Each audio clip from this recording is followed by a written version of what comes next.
The air mods fitted in place now, ready to go, and it's April the 1st, believe it or not, so hopefully that's no trouble. It's going to work fine, and so far it's tested out alright on Orca. It's got through, it's on the main program, and yeah, it's just tidy up now. One of the things I picked up off Salty Lass, which I was quite surprised at. No, not a pickup from Salty Lass, but I'm quite surprised that I've never thought about it before. But one of the things that they pointed out is that if you do have a swivel, and what you need to do is have a piece of chain between the anchor and the swivel. Otherwise, what you've got is a force there that would just crack that wide open, whereas when it's on a chain it'll actually rotate about the force, and so taking less pressure on these prongs really. I never ever thought about that at all, so thank you very much, Salty Lass, much appreciated.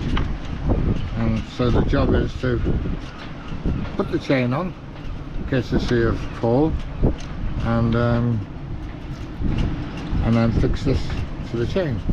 And also worth mentioning that when you're doing something like this, check this, you know, as one of your rigging checks, because I noticed this was coming loose when I took it off. I mean, I've tightened it up and I put some Loctite on, but as I say, the obvious thing to do is check it every time you use the anchor really.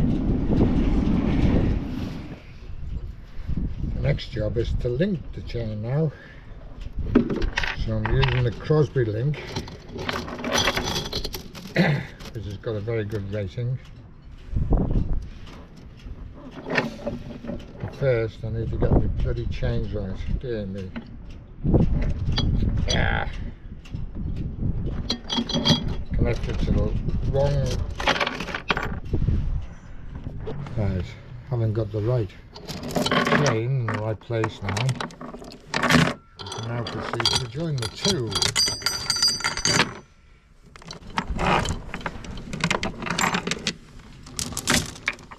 I looked up, it's typical, you don't get instructions with this stuff, so I looked up how to join these chains, and basically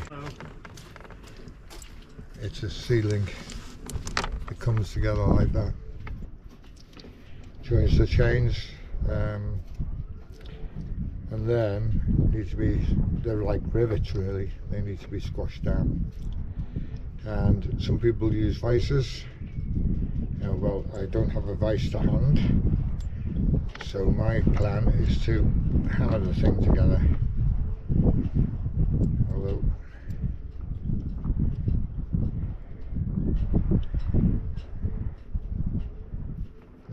that's interesting, how you get these chains together.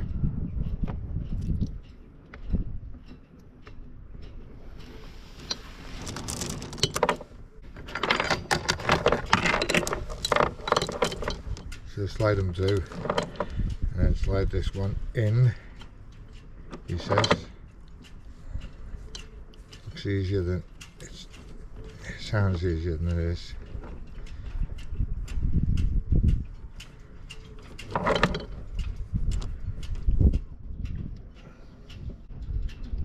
As soon as we get one side on, and the other side comes off.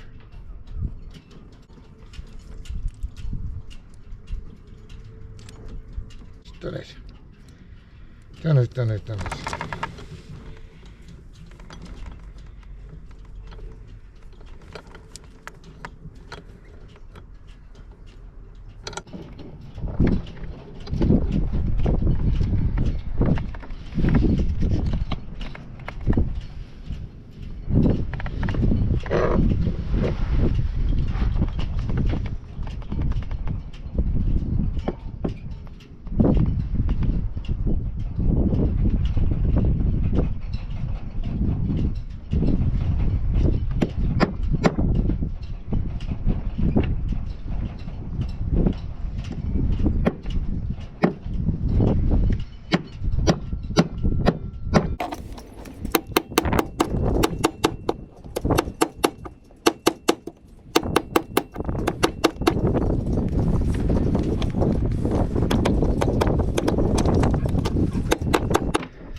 I normally speak outside on camera, but you can hear that I'm going to try and fix this chain link today. As I say, the recommendation is you use a vice. Well, I haven't got a vice that I can use really, and I'm not too sure a vice would give me the pressure I would need to make that bend enough to be flat enough to get those links straight. So I'm going to use my trusty hydraulic crimping machine and see if that does the job for me. I'm recording this in here mainly because if I recorded outside you wouldn't hear a word. Maybe that's a good thing, I don't know. But anyway, let's see how I go. I'll film what I'm doing, and then we'll be able to have a look and see whether it works or not. I must probably snap it with this thing, because these are quite powerful, believe me.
Just about stand up out there. Saturday the 6th of April. Dear me. Woo! Take your breath away.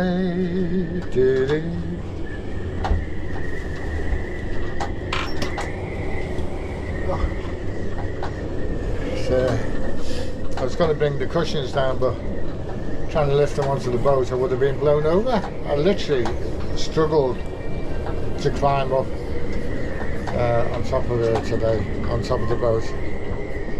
Well, that wasn't very successful, unfortunately. Still not no further on. Basically where the links are welded together there's a lump and that won't turn over, slide through. I haven't read quite a lot now. The Crosby 8mm chain link is, everyone has problems with it, so I don't know whether to ditch it or whether to just put a shackle on as well as a backup, really, because it doesn't matter. It's easy. It just means that it doesn't roll over the windlass as easy. But it won't matter that much, I'm sure. We'll see.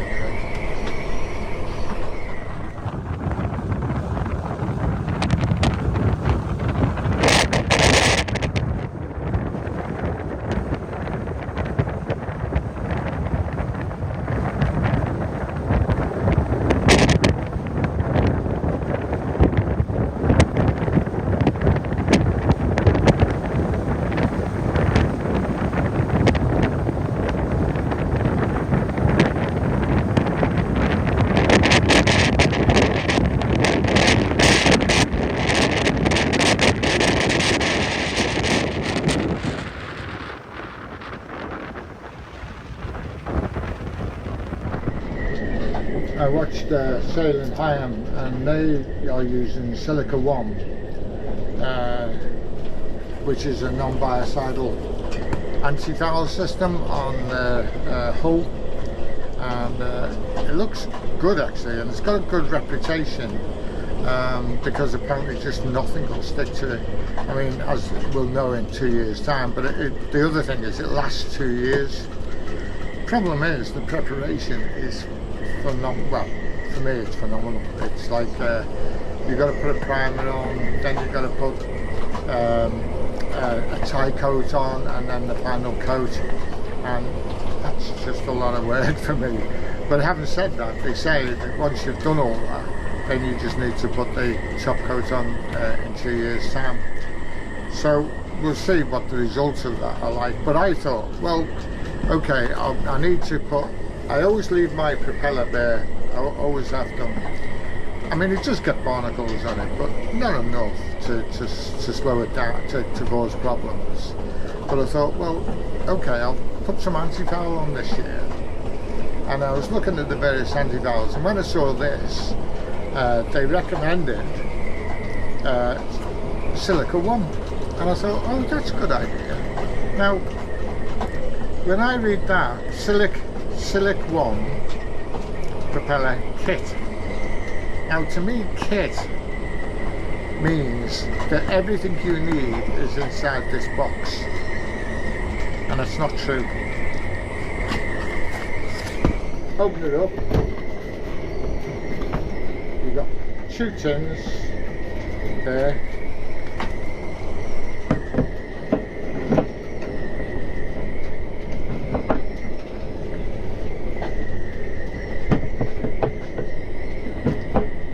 The tie coat, Silic One tie coat,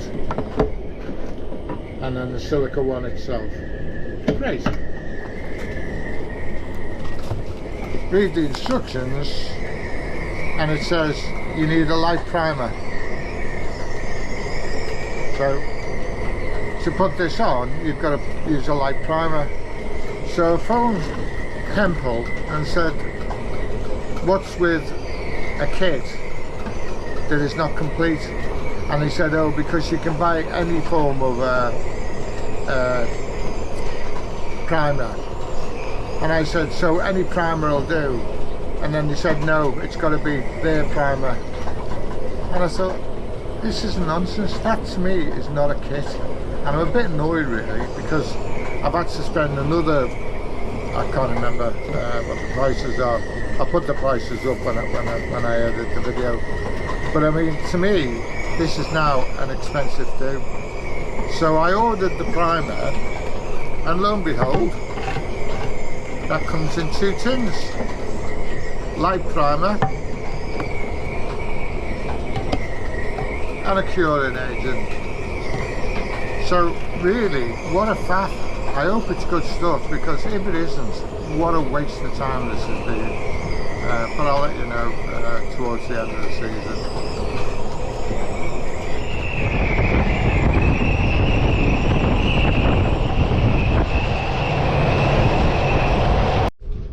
Prop done now. Just need to replace the anode.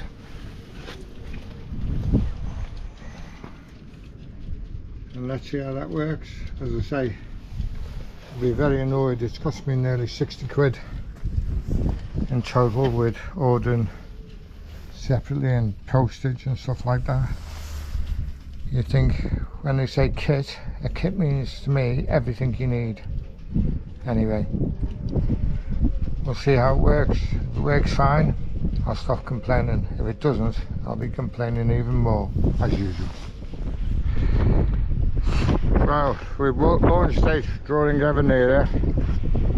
I decided to check the mooring. There's nothing worse than putting your boat on the mooring and then finding out the chain's no good. But so far, everything looks fine. In fact, I've just bought brand new mooring, and to be honest with you, this has got another at least 2 years in it. I can't believe I've just bought new stuff. Well, I can actually. It's typical. Yeah, so hopefully that's all alright. You know it's getting serious when the cushions go in. Not long now. And yeah, give it a good clean now, good polish, and should be ready to go. This is a bit more comfortable. Well, almost ready to launch now. We just wait for the day, wait for the weather, and wait for the tide. And the next one you should see should be on the water. Thank you for watching.